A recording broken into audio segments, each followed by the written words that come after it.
మొహరింపు ఆంక్షలతో ఏమిటి అన్యాయం అంటూ గ్రామాలు భగ్గుమంటున్నాయి.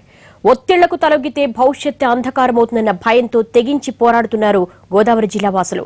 వారంతా పవన్ కళ్యాణ్ ను కలిసేందుకు వచ్చారు. ప్రస్తుతం పవన్ ఇంటి దగ్గర తాజా పరిస్థితిని మా ప్రతినిధి చారి అందిస్తారు. Chari, over to you. Janasena party అధ్యక్షుడు ప్రజా సమస్యల మీద దృష్టి పెట్టినట్టు కనపడుతుంది. నిన్న గోదావరి ఆక్వాకు సంబంధించినటువంటి కొంతమంది రైతులు ఇప్పుడు ప్రస్తుతం ఇక్కడికి చేరుకున్నటువంటి పరిస్థితిని మనం ప్రత్యక్షంగా చూడవచ్చు. గోదావరి ప్రాంతంలో ఉన్నటువంటి గోదావరి ఆక్వా మెగా పార్కును ప్రభుత్వం ఏర్పాటు చేసినటువంటి నేపథ్యంలో ఆ తీర ప్రాంతంలో ఉన్నటువంటి తుండూరు, కామల్సి, తుండూరుకు సంబంధించినటువంటి గ్రామస్థానికి సంబంధించినటువంటి గ్రామస్తులంతా ఇక్కడికి చేరుకున్నటువంటి పరిస్థితి కనబడుతుంది.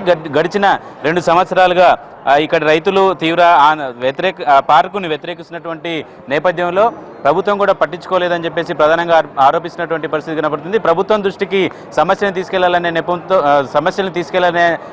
నెపంతో ఇప్పటికీ జనసేన పార్టీ అధ్యక్షుని కలవడానికి ఇక్కడికి చేరుకున్నారు. మనకు రైతులతో మాట్లాడే ప్రయత్నం చేద్దాం. అమ్మ, చెప్పండి, అక్కడ పార్కుని ఏర్పాటు చేస్తే మీ గ్రామస్తులకు వచ్చే ఇబ్బంది ఏంటి? ఎందుకు వ్యతిరేకిస్తున్నటువంటి పరిస్థితి?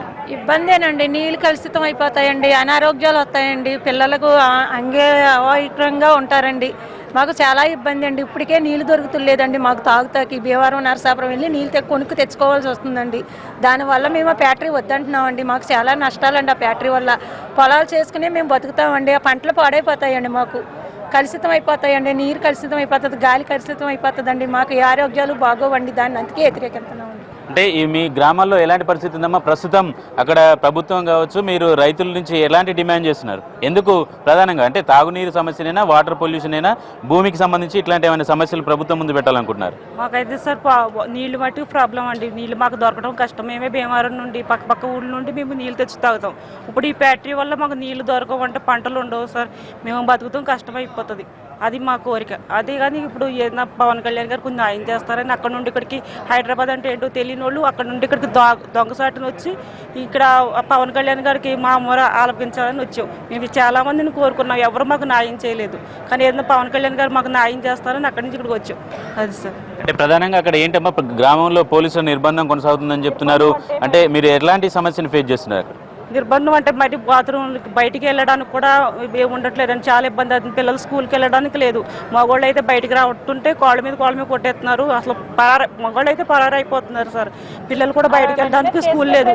లేడీస్ని కూడా తీసుకెళ్తున్నారు. లేడీస్ని తీసుకెళ్ళి జైల్లో పెడుతున్నారు. మాకైతే బ్రిటిష్ పరిపాలన కంటే మరి ఘోరంగా అయిపోయింది మా పరిస్థితి. పోలీసు వల్ల మాకు చాలా ఇబ్బంది అయిపోయింది సార్.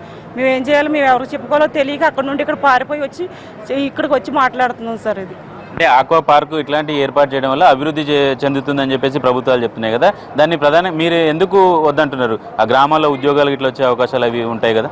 మేము పూర్వం నుంచి కూడా ఆ గ్రామాల్లో బతుకుతున్న వాళ్ళమేని, మా పెద్దల నాటి నుంచి కూడా గ్రామంలో బతుకుతున్న వాళ్ళమేని. అయినా సరే ఆ భూమిని నమ్ముకుని బతికి మా పిల్లల్ని పెద్ద పెద్ద చదువులు చదివించే ఉద్యోగాలు వచ్చినాయి. అందరూ డాక్టర్లు అయ్యారు, ఇంజనీర్లు అయ్యారు. అన్ని రకాలుగాను మా గ్రామాలన్నీ ఉచ్చి దశలోనే ఉన్నాయండి. ఇప్పటి వరకు ఈయన ఫ్యాక్టరీ పెట్టినందువల్ల మేము ఉపయోగపడిపోయి మేము బాగుపడేది ఏమీ లేదండి. ఆయన ఫ్యాక్టరీ పెట్టడం వల్ల మేము నాశనం అయిపోతాం అన్న ఉద్దేశంతో మేము చాలామంది పెద్దలను కలవటం కూడా జరిగింది. దానివల్ల గాలి, నీరు అన్నీ కలుషితం అయిపోతాయండి. ఆయన అక్కడి నుంచి వచ్చే వ్యర్థ పదార్థాలతోటి గ్రామం అంతా కలుషితం అయిపోతుంది. పుట్టి పిల్లలు కూడా అనారోగ్యంతో పుడతారని, అంగవైకల్యాలతో పుడతారని కూడా నాగార్జున యూనివర్సిటీ నుంచి వచ్చిన పెద్ద పెద్ద ప్రొఫెసర్లు కూడా చెప్పారు. అందరూ చెప్పారు. మేము పెద్దలను అందరినీ కలిసాం. మా మరి ఎవరో ఆలకించుకోలేదండి. ఇప్పుడు పవన్ కళ్యాణ్ ఏం కోరబోతున్నారు? పవన్ కళ్యాణ్ గారు మా అందు దయించి మా గ్రామాల నుంచి పోలీసుని ఎత్తివేయాలండి. మా పిల్లలందరి మీద పెట్టిన అక్రమ కేసులను ఎత్తివేయాలి. మా గ్రామాల్లో పోలీసులు ఉండడానికి వీల్లేదండి. ఆ ఫ్యాక్టరీ అక్కడ నిర్మించడానికి వీల్లేదు. మా అందరి ఆరోగ్యాలని దృష్టిలో పెట్టుకుని, ఆయన మా అందరి జీవితాలని దృష్టిలో పెట్టుకుని ఆయన మాకు సహాయం చేస్తారని ఆశతోటి వచ్చి ఆయన వేడుకుంటున్నామండి.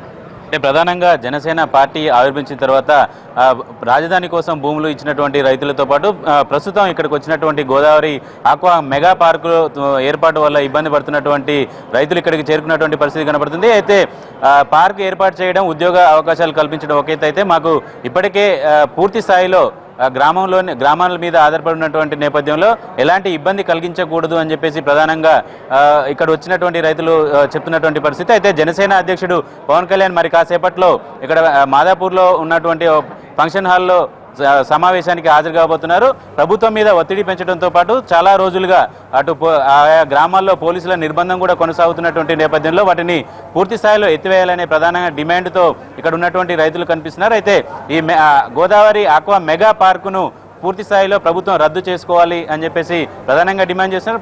పవన్ కళ్యాణ్ ఇక్కడికి వచ్చినటువంటి రైతుల్ని ఉద్దేశించి ఎలాంటి అంశాలని ప్రధానంగా లేవనెత్తుతారు, ప్రభుత్వానికి ఎలాంటి అల్టిమేటం పెడతారనే అంశాలు కూడా ఇప్పుడు కొత్త ఆసక్తి నెలకొన్నటువంటి పరిస్థితి. రైతులకు ఎలాంటి భరోసా ఇస్తారో చూడాల్సి ఉంది.